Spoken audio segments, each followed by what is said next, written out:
All right, let's have a very serious conversation.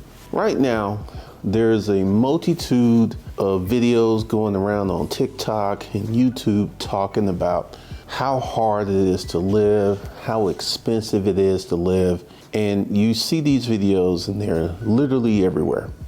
And people are talking about the price of cheese, the price of dog food, the price of living, the price of eggs, and this, price of gas and rent and all this other stuff. Let me go ahead and put this to you. If you're 30-something years old, is the price of gas the same as when you were 15? And the answer is no. So inflation isn't nothing new. My thought process is that many of these people who are struggling or having these issues were very close to the borderline to begin with, and a little surge in prices literally pushed them over the cliff. In this video, we're going to talk about why you need to make $250,000 a year to live well in America. Now, I know that number seems fantastical to some people. It may seem improbable. And if you had came to me when I used to work in the hospital and told me that I would have a business making well over $250,000 a year, I would have laughed at you and I would have thought you were crazy. You want to start a business, you want to set up a holding company, an operating company, you want to get yourself some business credit, you want to learn how to run a business, you want to start your first online business. If you want to do that, and congratulations to you for being a person that wants more out of life, for being that person that's ready to sit down, do the work so your future can be brighter. I got something for you. Go below and enter into the Corporate Citizen Playbook, where we teach you all of that plus a lot more. Because you are not a normal, regular person. You want more out of life. You want to do more, you want to be more, you want to have more.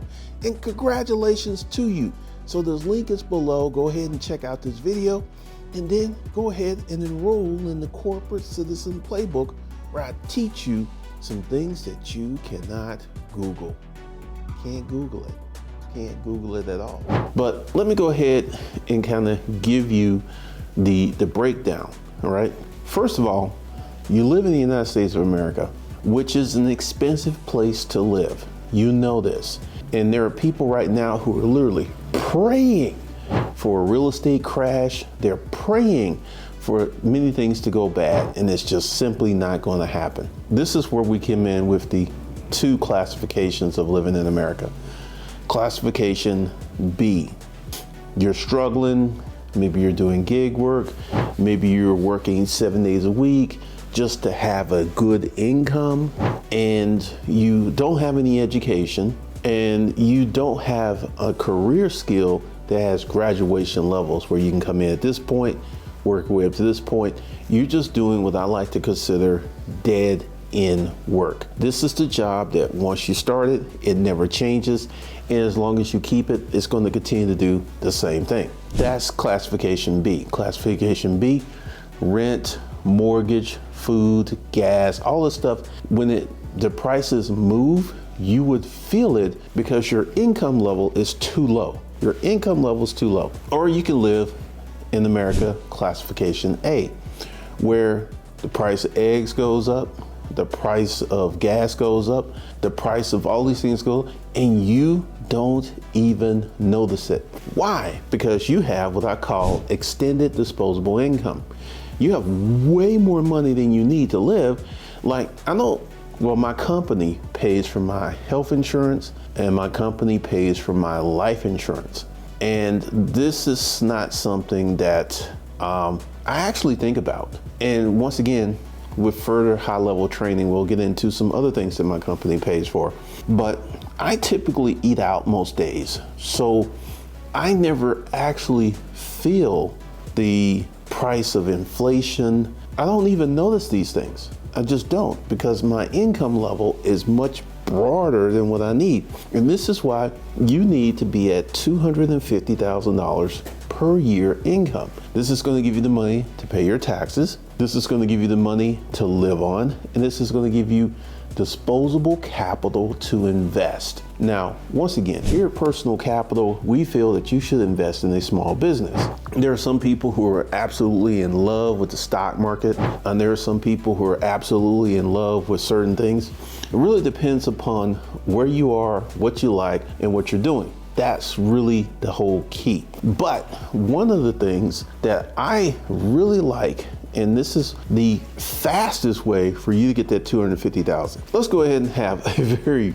real conversation. Let's say your name is Ed and your wife's name is Vanessa. And as a couple, you make 40,000 and your wife makes 40,000. So you have a household income of $80,000, okay? And then Ed, you and your wife Vanessa are really financially good. You don't have extended debt.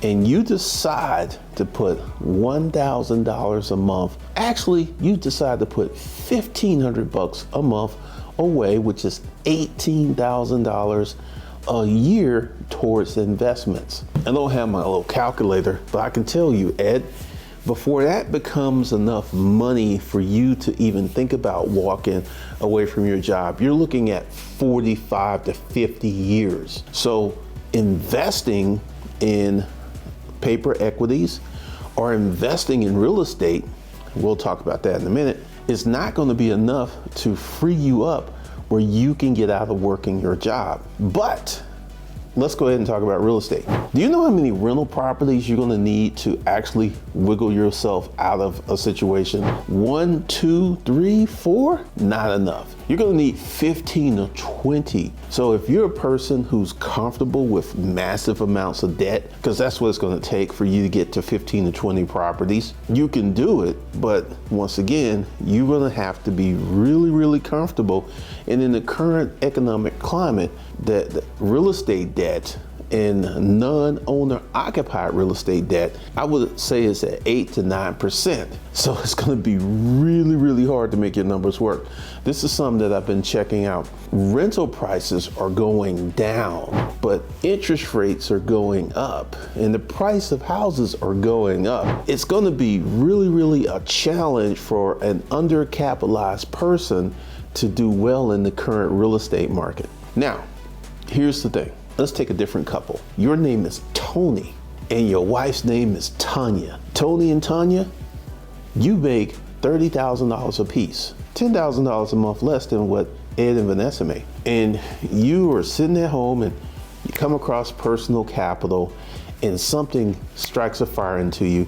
You go ahead and buy the Corporate Citizen Playbook, and then you start a small eBay business. Now, your first year, remember, you and your wife make $30,000 a piece, $60,000. Your first year doing eBay, because you go at it really hard, you have a great determination, you make $25,000. So that moves you and Vanessa up to $85,000. Let's say your cost of goods were about $5,000 and your profit was $20,000. So that really moved you up to $80,000 for income. But that's just the first year. Then the second year, you dig in, you learn some stuff. Then the second year, you make $45,000 from your small eBay business. You still have your job. Tanya still has your job. But guess what?